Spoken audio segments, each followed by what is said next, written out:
iaitu rahsia 40 dalam Islam.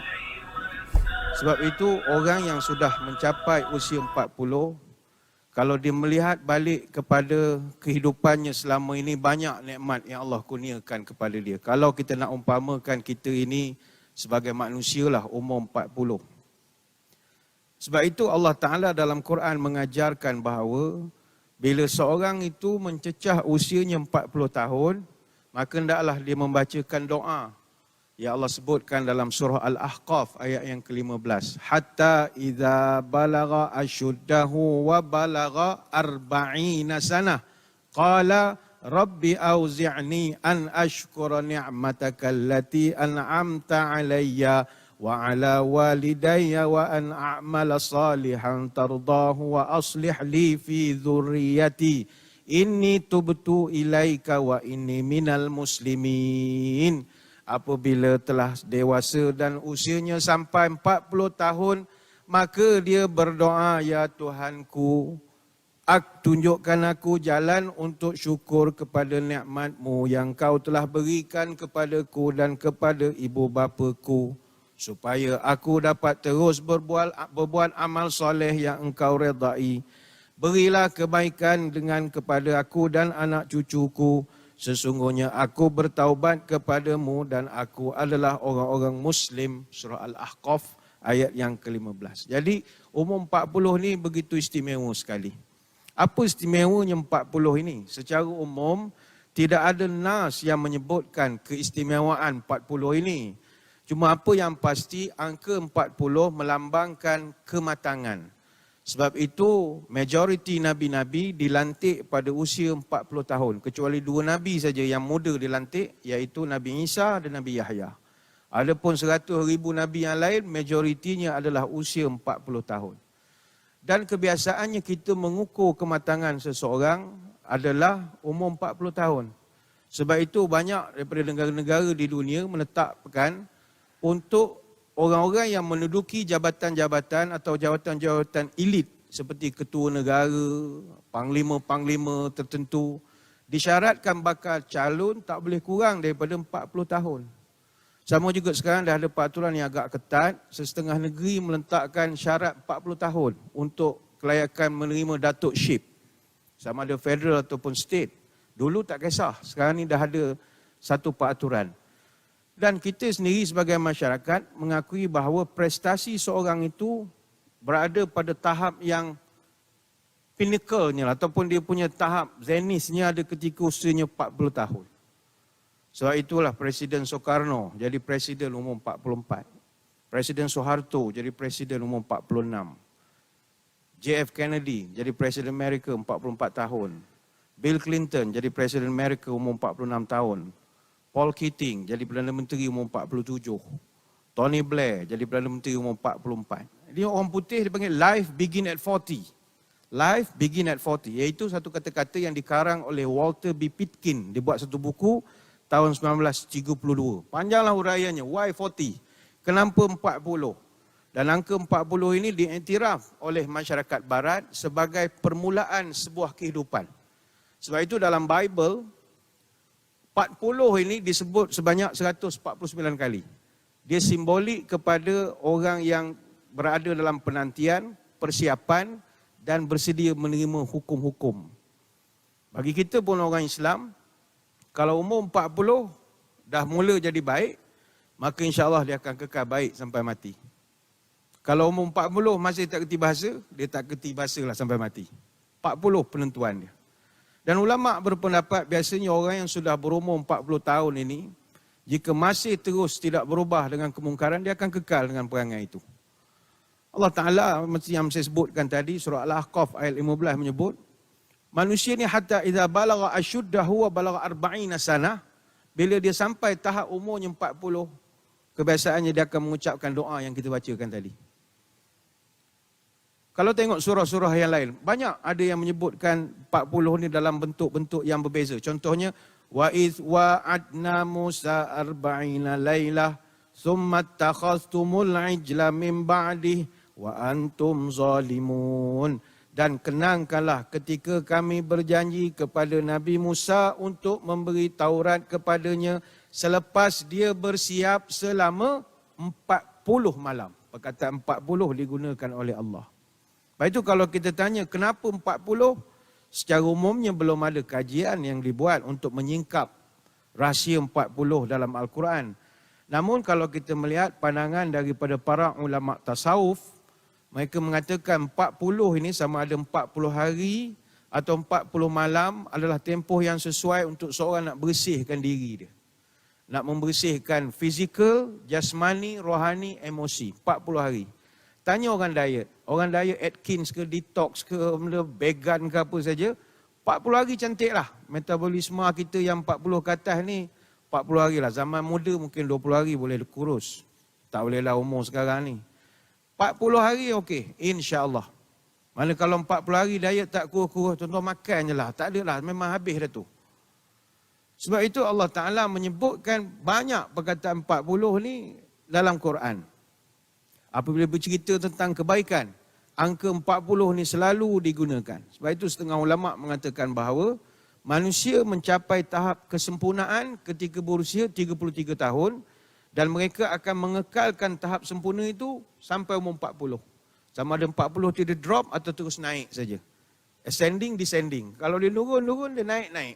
Dia start daripada 33.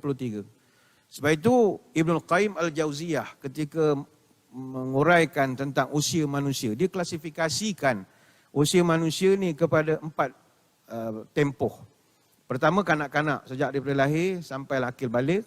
Yang kedua orang muda ataupun syabab sejak akil balik sampai umur 40 tahun. Dan yang ketiga orang dewasa umur 40 sampai umur 60. Dan yang keempat orang tua ataupun syaikhah umur 60 sampailah dia meninggal dunia. Jadi umur 40 ni adalah ketika manusia meninggalkan masa mudanya dan beralih kepada masa dewasa yang penuh. Umur 20 sampai 30 muda, 30 40 muda. 40 itu perubahan masuk ke umur orang dewasa tapi masih belum tua. Dia umur 40, dia lebih banyak berfikir tentang orang keliling. Okey, adik-adik yang masih muda, masih mikirkan tekok dengan perut sendiri je. Keseronokan, nafsi, masih lagi mikirkan hal sendiri. Tapi once kita cecah 40, kita dah tak fikir diri kita. Fikir anak, fikir isteri kita. Kalau tuan-tuan ada cucu, fikir generasi, fikir umat, fikir negara, fikir Islam. Itu dia dah berubah cara pemikiran. Baik itulah orang yang berumur 40 ini, dia betul-betul beralih daripada fasa young and stupid kepada fasa yang lebih dewasa lagi.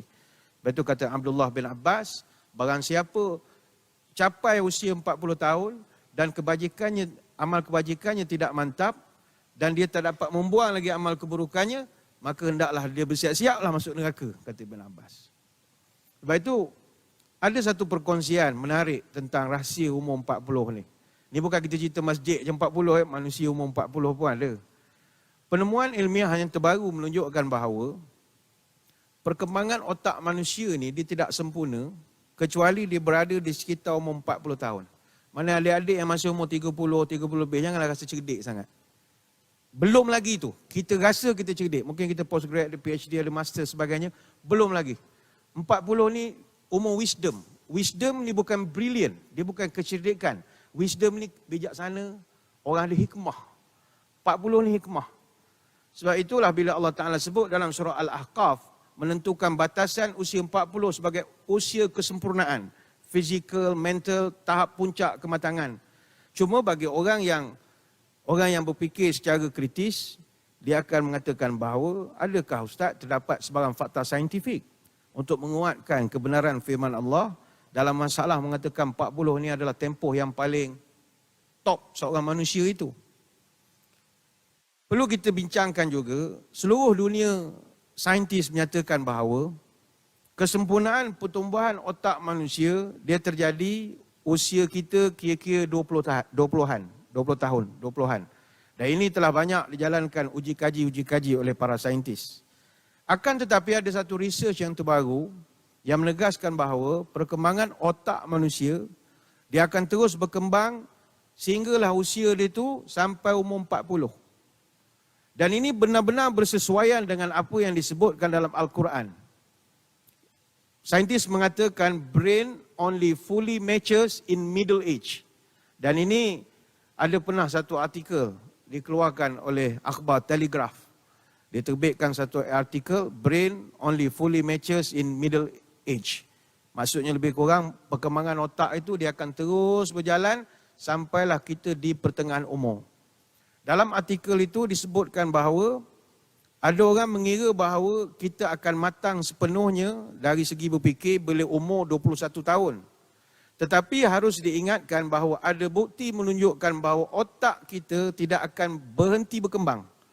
Daripada 20 tu dia berkembang sampailah usia 40.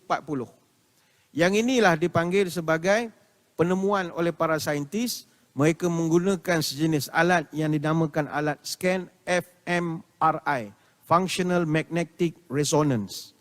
Yang mana dia satu alat yang canggih, yang mana dia boleh mengukur kadar aktiviti dan perubahan di bahagian-bahagian otak kita ini. Di otak kita ni ada bahagian-bahagian, saya different fakulti lah, saya tidaklah pandai sangat bahagian otak-otak ini. Otak-otak saya kenal, otak saya tak berapa faham sangat. Otak-otak gelang patah tu saya kenal lah. Di otak ini dia ada, dia dipelihara. Ada 7 lapis selaput yang menjaga otak kita ni. Rambut, kulit kepala, ada tengkorak yang sangat keras, ada cerebrospinal fluids, ada 3 lagi lapisan selaput otak. Sebelum abad ke-21, tidak ada seorang saintis pun yang tahu bahawa otak kita ni berkembang sampai umur 40. Sehinggalah satu orang profesor, nama Profesor Sarah Jane Blakemore. Dia Professor of Psychology di University of Cambridge di UK. Dia dan pasukannya buat kajian terhadap psikologi dan juga otak manusia. Penelitian terbaru dia mendapati bahawa kawasan otak kita ni dia berkembang pada bahagian bawah ubun-ubun. Yang mana dalam para saintis menggelarkan dia sebagai prefrontal cortex. Cortex prefrontal, PFC. Dia PFC ni kalau bahasa kita sekarang panggil the thinking brain. Otak ni ada banyak, tapi ada otak yang guna, ada otak yang tak guna.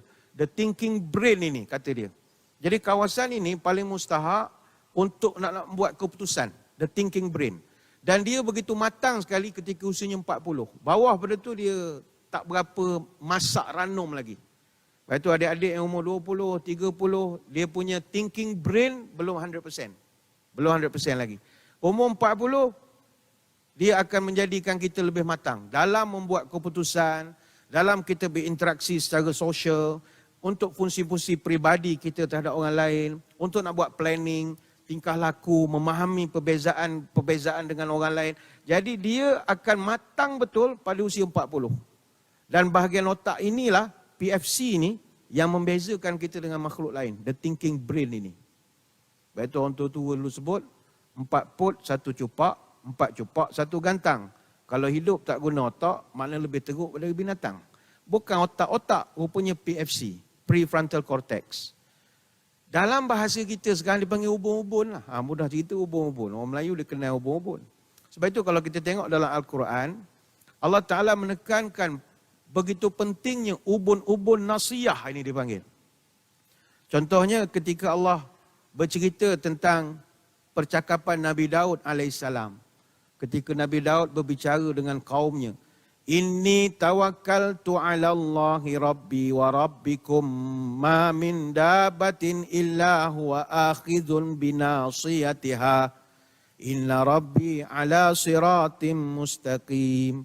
Sesungguhnya aku bertawakal kepada Allah Tuhanku dan Tuhanmu. Tidak ada satu binatang melata pun melainkan dialah yang memegang ubun-ubunnya. Nasiyah itu disebut. Sesungguhnya Tuhanku di atas jalan yang lurus. Surah Hud ayat 56. Dan kalau tuan-tuan perasan, Nabi SAW ada satu doa panjang. Salah satu doa yang Nabi minta, Ya Allah, nasiyati biyadika. Sesungguhnya ubun-ubunku, Ya Allah, berada dalam genggamanmu, Ya Allah. Yang inilah menunjukkan bahawa PFC ini mustahak. Sebab itulah orang pelik. Macam mana Nabi SAW, dia tahu betapa pentingnya nasiyah ini ataupun ubun-ubun ini pada manusia. Sehingga Nabi mengungkapkan dalam doanya, sesungguhnya ubun-ubunku dalam genggamanmu, Ya Allah. Sebab Kita kembali semula ayat di mana Allah Ta'ala sebut dalam surah Al-Ahqaf yang saya bacakan di awal tadi. Hatta idza balagha ashuddahu wa balagha arba'ina sanah. Qala rabbi auzi'ni an ashkura ni'matak. Dia balik semula kepada ayat tadi. Jadi kematangan benda itu pada usia kita 40 tahun. Tuan-tuan sekalian, rahsia 40 dalam Islam ini, dia bukanlah hanya membicarakan dari pergi sudut usia saja. Selain daripada usia, tanpa kita sedar, hidup kita dikelilingi oleh angka 40 ini.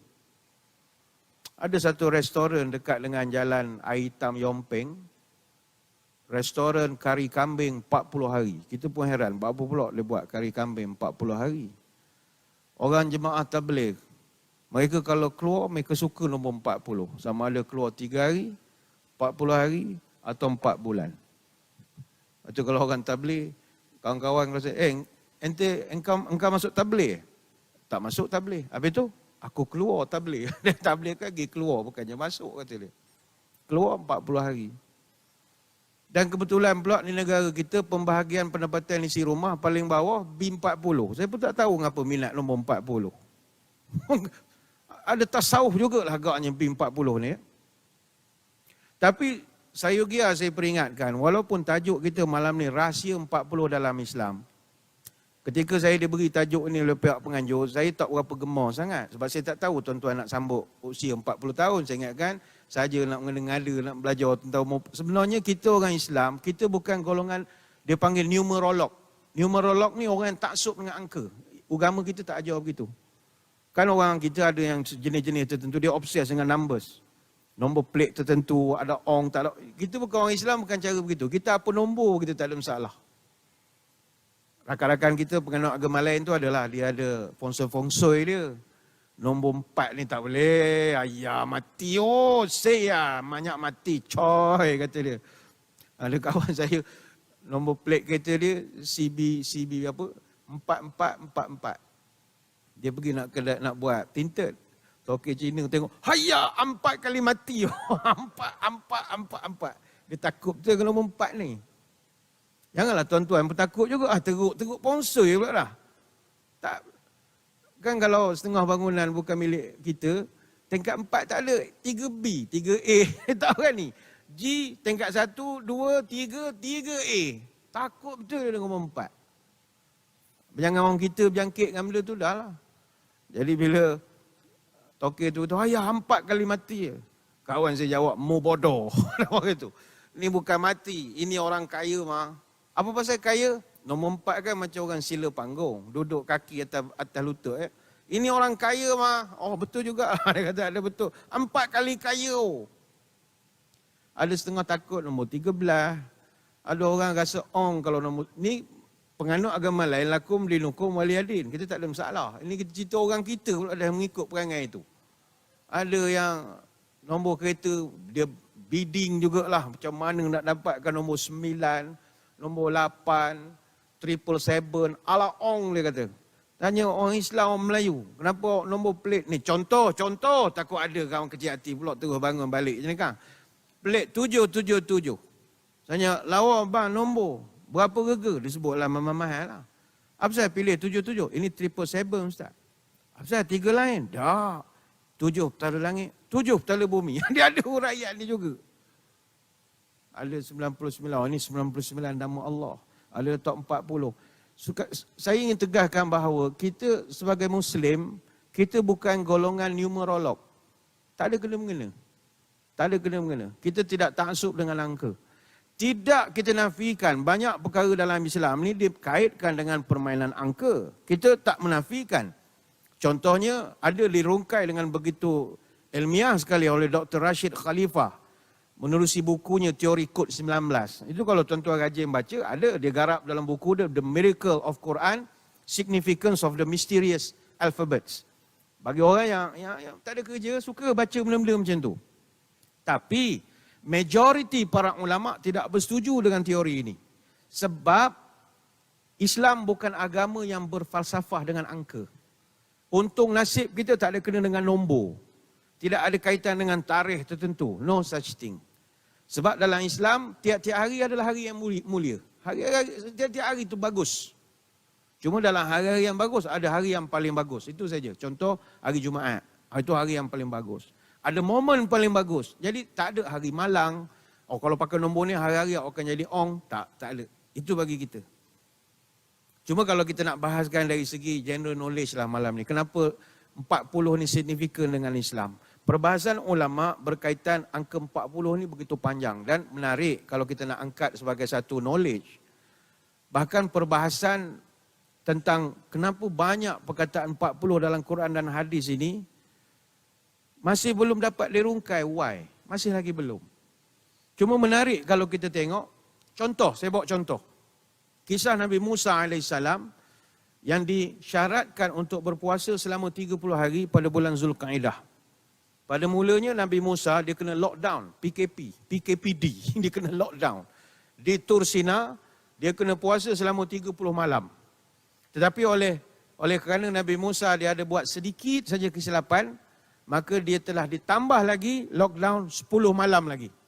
Dan itu direkodkan dalam Quran. Wa wa'adna Musa 30 lailah wa atmamnaha bi'ashrin fatamma miqatu rabbih 40 lailah wa qala Musa li akhihi Harun akhlufni fi qaumi wa aslih wa la tattabi' sabilal mufsidin. Dan kami telah janjikan kepada Nabi Musa untuk memberikan Taurat selama 30 malam. Serta kami genapkan jumlahnya dengan 10 malam lagi. Lalu sempurnalah waktu yang telah ditentukan oleh Tuhannya sebanyak 40 malam. Dan berkatalah Nabi Musa kepada saudaranya Nabi Harun, gantikanlah aku dalam urusan memimpin kaumku dan perbaikilah keadaan mereka sepanjang peninggalanku. Jangan engkau mengikut langkah orang-orang yang suka buat kekacauan. Surah Al-A'raf ayat 142. Dalam tafsir Jami' Al-Bayan fil Ahkam Al-Quran, karangan At-Tabari, diceritakan Nabi Musa AS ketika dia nak bermunajat, Nabi Musa beranggapan bahawa bau mulutnya kurang menyenangkan. Lantas baginda ketika itu telah menggosok gigi dan mengunyah daun-daun kayu. Lalu perbuatan mengunyahnya itu telah ditegur oleh malaikat dan Nabi Musa telah diwajibkan lagi puasa tambah lagi 10 hari. Jadi Nabi Musa puasanya genap jadi 40 hari. Jadi hikmah 40 hari itu kata para ulama tafsir adalah untuk mendidik Nabi Musa AS. Jadi itu yang 40 hari itu. Sama juga kisah Bani Israel. Allah sebut angka 40 juga. Melalui kisah Nabi Musa juga Allah telah mengenakan hukuman kepada Bani Israel yang ketika itu menolak perintah Allah, yang mana Allah telah haramkan mereka masuk Palestin selama 40 tahun. Qala fa innaha muharramatun alaihim 40 sanah. Yatihuna fil ardi fala ta'sa'alal qaumil fasikin. Sesungguhnya negeri itu diharamkan kepada mereka memasukinya selama 40 tahun. Dan mereka yatihuna fil ard. Mereka merayau-rayau. Mereka merayau-rayau dengan kebingungan sepanjang masa di padang pasir, iaitu di Sinai sekarang ini. Maka janganlah engkau berduka cita terhadap kaum yang fasik itu. Ini dalam surah Al-Ma'idah ayat 26.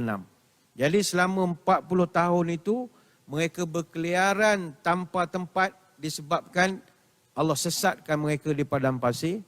Mereka hidup dalam kebingungan ketika itu. Selepas itulah barulah Palestin dihuni oleh generasi baru.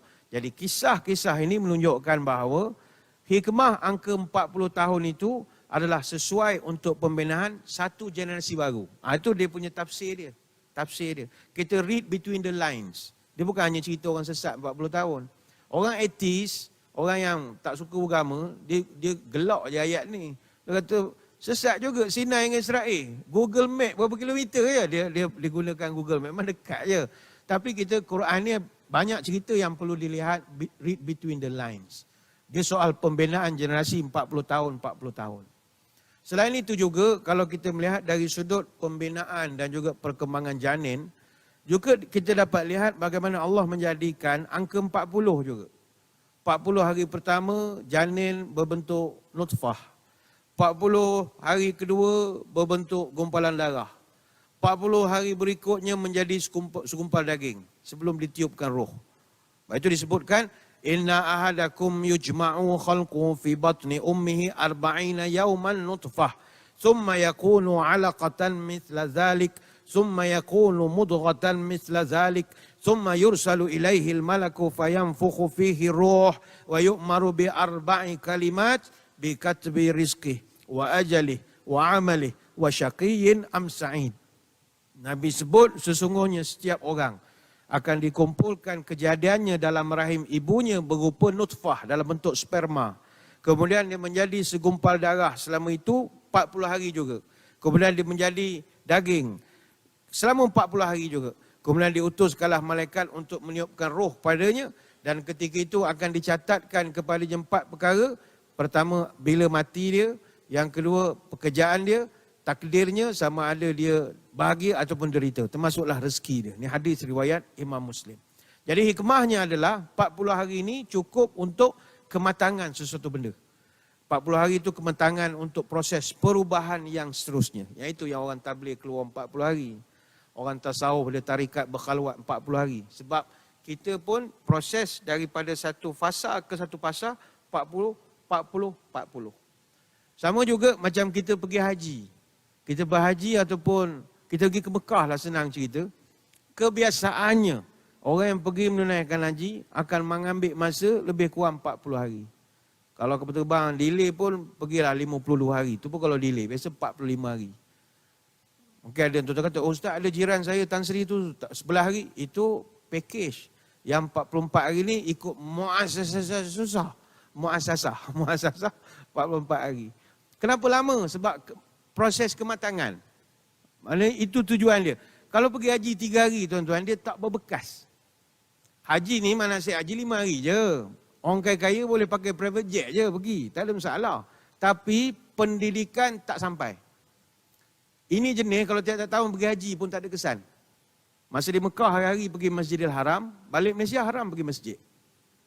Sebab dia kurang 40 hari. Maknanya tuan-tuan kaya sekalipun, tak ada masalah nak ambil package 10 hari, 11 hari, 15, tak ada masalah. Tapi untuk pembentukan 40 hari. Oh lama Ustaz tinggal bisnes. Payahlah. Kalau rasa payah tinggal bisnes, payah tinggal lembu, payah tinggal kedai. Proses kematangan tu tak ada. Dia mesti 40 hari. Sebab itu nombor 40 ni, ya kita akui dia signifikan dalam Islam ini. Sebab semuanya proses pendidikan lah. Proses pendidikan, proses tarbiyah.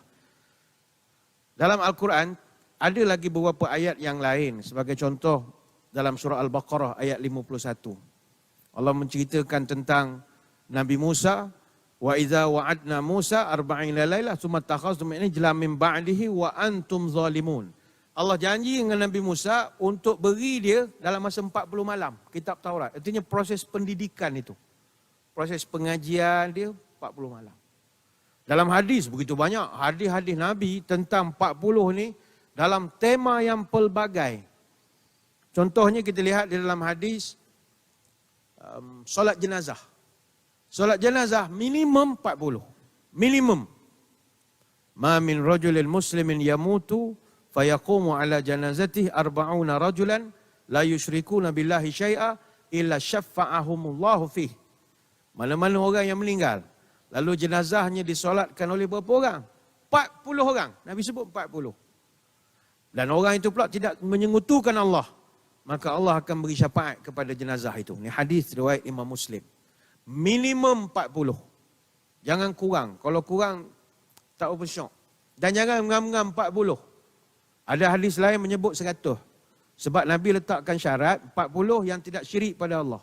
Kita takut 40 ngam-ngam yang datang sembahyang jenazah kita, takut 40 tu tak solid 100% orang yang baik-baik. Kok ada yang kaki karaoke, kaki sekodeng orang mandi, kaki curi selipar masjid. Tak jadi. Dia tak komplit 40. Dia mesti cari yang solid. Jadi kita nak play safe, ambil antara 40 ke 100. Lagi ramai, lagi bagus. Itu tanda orang husnul khatimah. Ramai orang menguruskan jenazah dia. Itu tanda orang husnul khatimah. Contohnya meninggal di Mekah misalnya. Tuan-tuan kalau meninggal di Mekah, 1000 orang sembahyang dengan kita. Sama juga contoh yang kedua, dalam hadis disebutkan tentang kisah Dajjal. Dalam kisah Dajjal, hadis panjang daripada Nawas bin Sam'an, sahabat bertanya berapa lama Dajjal duduk di bumi. Yang ini saya akan jawab kemudian, kerana kita nak memberi laluan kepada azan Isyak. Jadi tuan-tuan semua jangan ke mana-mana, kita akan kembali lagi selepas ini.